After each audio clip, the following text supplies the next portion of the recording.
Assalamualaikum, selamat datang ke kelas cikgu. So, hari ini untuk tahun 4, kita akan belajar topik seterusnya iaitu tenaga. Anda dah bersedia? Okey, jom kita mulakan.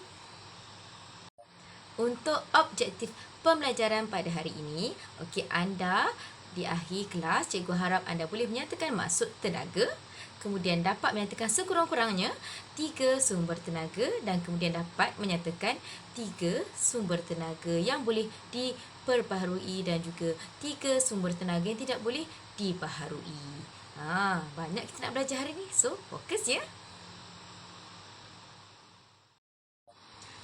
Apakah itu tenaga? Tenaga ialah keupayaan kita untuk melakukan sesuatu kerja. Yang kedua, tenaga dapat diperoleh dari pelbagai sumber. Apakah sumber-sumber itu? Dah bersedia? Jom kita tengok. Jika anda lihat gambar yang cikgu berikan ini, tenaga berada di sekeliling kita. Mesti anda pernah nampak tapi tak perasan. Oh, itu rupanya sumber tenaga. Nak tahu? Jom kita explore bersama-sama. Sumber tenaga yang pertama, kita lihat setiap hari. Kan? Apakah dia? Iaitu matahari. Cahaya matahari sangatlah terang. Setiap hari kita dapat.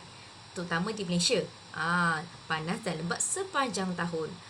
So manusia akan menggunakan cahaya matahari ini dan diserap oleh panel suria yang dipasang di atas bumi kebiasaannya. Cahaya matahari merupakan sumber tenaga yang paling utama antara sumber-sumber tenaga yang kita akan belajar pada hari ini. Kebiasaan di tempat atau negara yang panas seperti di Malaysia, di Jepun ni kebiasaannya telah mengamalkan memasang panel suria kerana lebih jimat sebenarnya tenaga elektrik yang digunakan. Cahaya matahari akan diserap oleh panel suria dan akan digunakan untuk menjanakan elektrik. Menarik kan? Jom kita tengok sumber tenaga yang seterusnya. Sumber tenaga yang kedua. Sumber tenaga ni kita tak sangka datang daripada tumbuh-tumbuhan dan juga najis atau tinja haiwan.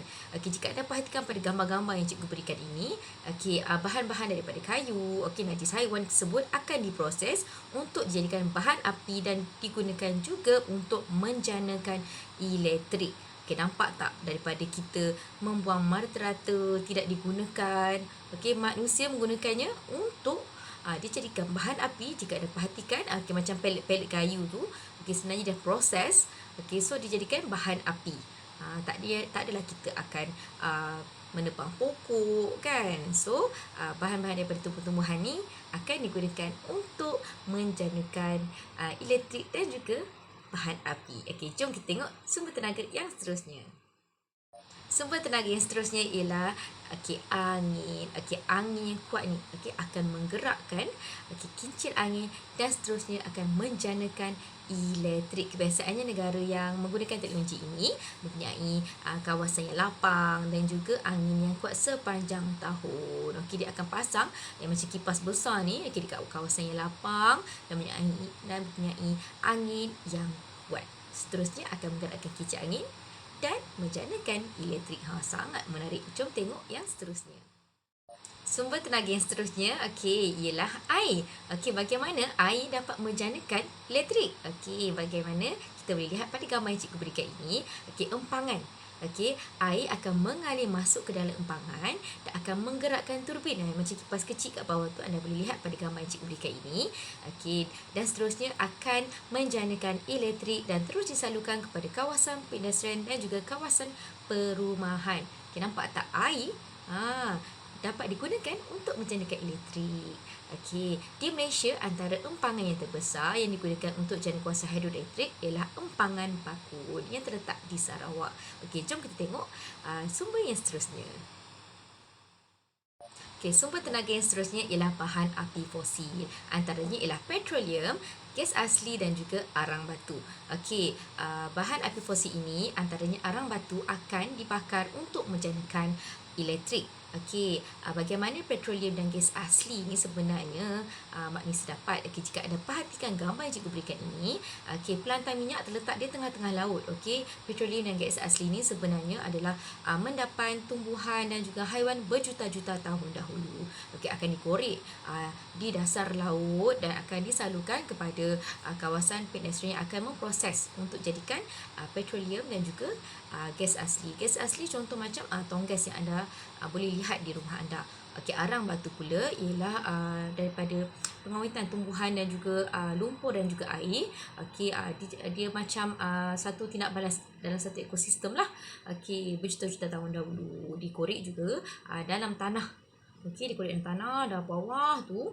Okey, dan digunakan untuk pembakaran dan menghasilkan elektrik. Okey.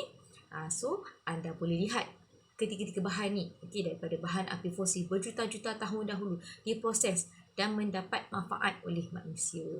Okey, jom kita tengok sumber yang seterusnya.